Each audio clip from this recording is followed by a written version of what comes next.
Alors, nous sommes très heureux d'accueillir avec nous Sylvie et Alain, qui sont venus nous parler de leur prochain spectacle, Barbe Bleue de Béla Bartok. Alors, Sylvie, pouvez-vous vous présenter? Oui, donc Sylvie Malardenti, chanteuse lyrique. Je suis mezzo-soprano, ce qui indique que ma voix est située plutôt dans le registre grave plutôt que très aigu. Et voilà. Et donc moi je suis Alain Sobieski, basse. Par définition c'est la voix la plus grave chez les voix d'hommes. Et je suis issu du chœur de l'Opéra de Lyon. Vous, Sylvie, pourquoi et comment avoir choisi le chant lyrique? Alors ça c'est une histoire de famille parce que chez moi tout le monde chantait. Mes parents étaient aussi chanteurs lyriques, ils étaient à l'Opéra de Lyon dans le chœur. Et donc j'ai toujours entendu chanter autour de moi donc dès mon plus jeune âge, j'ai commencé à chanter. Et puis après, j'ai découvert que finalement, je pouvais en faire aussi mon métier et puis me faire plaisir avec ma passion. Alors moi c'est un peu différent, j'ai toujours été passionné par la musique dès mon plus jeune âge, la musique symphonique surtout, et puis l'opéra, j'écoutais déjà tout petit des opéras de Wagner, de Richard Strauss.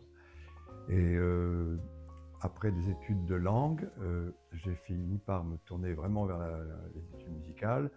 Je suis rentré au Conservatoire de Marseille en classe de direction d'orchestre et en chant en même temps. Par la suite, je suis allé au Conservatoire de Bruxelles où j'ai travaillé 2 ans sous la direction de Jules Bastin, une basse assez célèbre qui avait fait une très belle carrière internationale.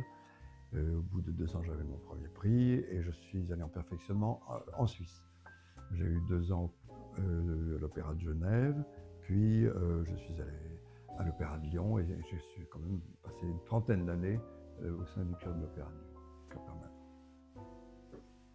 Sylvie, quel cursus avez-vous suivi? Alors, toute jeune, j'ai débuté le piano. Et ensuite, j'ai été au Conservatoire de Lyon en formation musicale. Et j'ai ensuite étudié le chant un peu au conservatoire, aussi avec mon père, avec qui je chantais beaucoup. Et voilà, c'est mon parcours. Voilà, moi j'ai déjà répondu à la question. Pouvez-vous nous présenter votre parcours professionnel, Sylvie?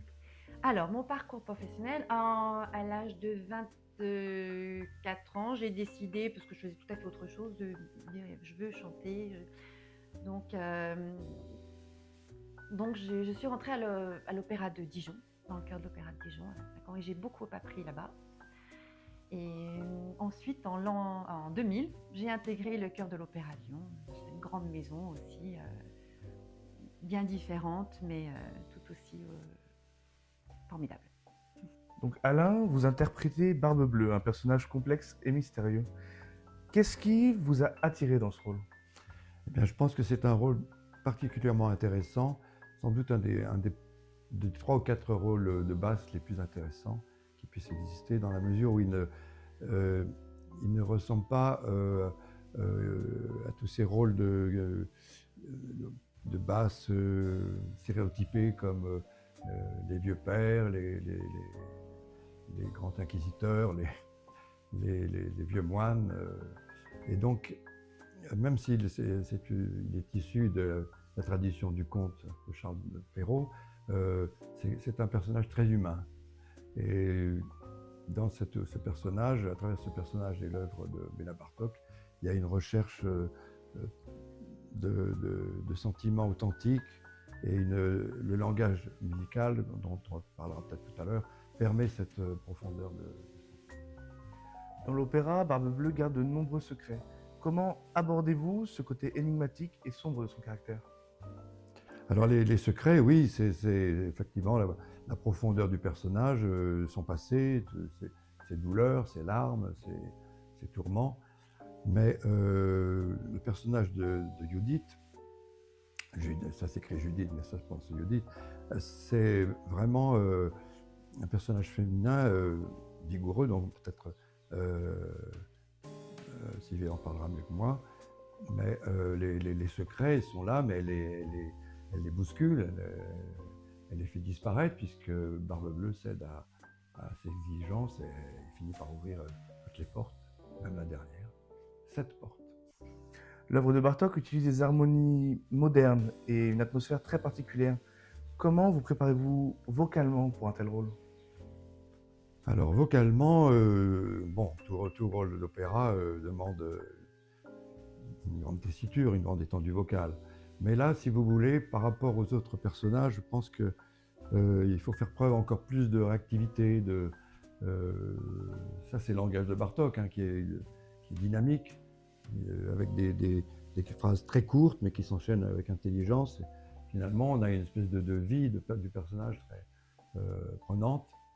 Donc, il faut simplement suivre la partition et arriver avec naturel, hein, justement, c'est peut-être pour ça que je m'intéresse beaucoup à cette œuvre, à incarner un personnage contemporain presque, je dirais. Voilà. Et pas le fameux conte de Barbe Bleue seul. Voilà. Quel aspect de Barbe Bleue vous semble le plus poignant ou fascinant? Et comment cela se traduit-il dans votre performance? Le plus poignant, c'est qu'il est très tourmenté, très torturé, un peu misérable, je dirais. Judith, en tant que nouvelle épouse de Barbe Bleue, est un personnage qui est en quête de vérité. Comment percevez-vous son évolution au fil de l'opéra? Alors, bon, tout d'abord, c'est ça, elle est curieuse. Elle veut vraiment peut-être aussi connaître la rumeur, savoir si elle est exacte, ce qui est raconté sur Barbe Bleue. Et donc, elle a cette envie de savoir, de percer les mystères. Elle veut tout connaître de son amant, tout savoir. Et elle creuse dans son passé. Oui, des fois, elle essaye de C'est ça, flatter aussi l'action, pour en ouais. savoir. C'est ça l'action de l'opéra, c'est une action forte, psychologique, donc on est saisi par cette exigence, Oui, c'est un échange permanent entre les Ouais. deux personnages, Voilà, c'est c'est vraiment ça. un huis clos. Finalement, pensez-vous que Judith est une victime ou une héroïne dans cette œuvre? Et comment vous approprierez-vous son parcours? Moi, justement, j'ai l'impression qu'elle est, comme je disais, elle est l'héroïne parce qu'elle est volontaire et elle ne s'en fait pas compter. Elle veut savoir la vérité, elle cherche à ne pas être soumise finalement à un homme. Elle veut pouvoir être son égal, mais finalement, elle va se retrouver, ça va être sa perte aussi, parce qu'elle va se retrouver enfermée avec toutes ces femmes qui ont cheminé dans la vie de Barbe Bleue. Et elle fait partie, voilà. Toutes ces femmes, en fait, elles sont finalement une partie que Barbe Bleue souhaite avoir. Il faudrait qu'une seule femme qui puisse avoir toutes ces qualités. Qu'est-ce qui vous fascine dans Barbe Bleue et pourquoi est-ce une œuvre qui mérite d'être mise en avant aujourd'hui pour vous, Sylvie, et vous, Alain? C'est ce qu'on disait, parce que c'est riche, très riche musicalement.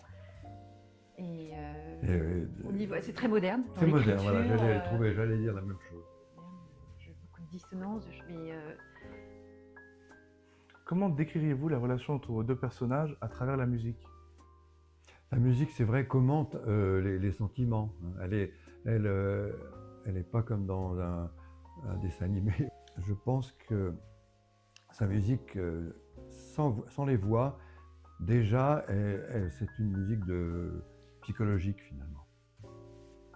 Enfin, qu'est-ce que vous espérez que le public emporte de votre interprétation dans cet opéra après le dernier accord?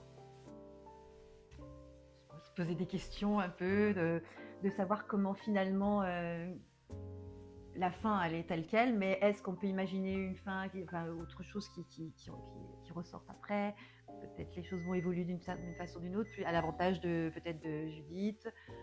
Est-ce que Barbe Bleue finalement va se séparer de toutes ces femmes et ferait garde? Oui, c'est vrai qu'il n'y a pas une fin qui est une fin traditionnelle. On a l'impression que peut-être quelque chose va se produire après cette fin. Eh bien, merci Sylvie, merci Alain, et merci de nous avoir écoutés.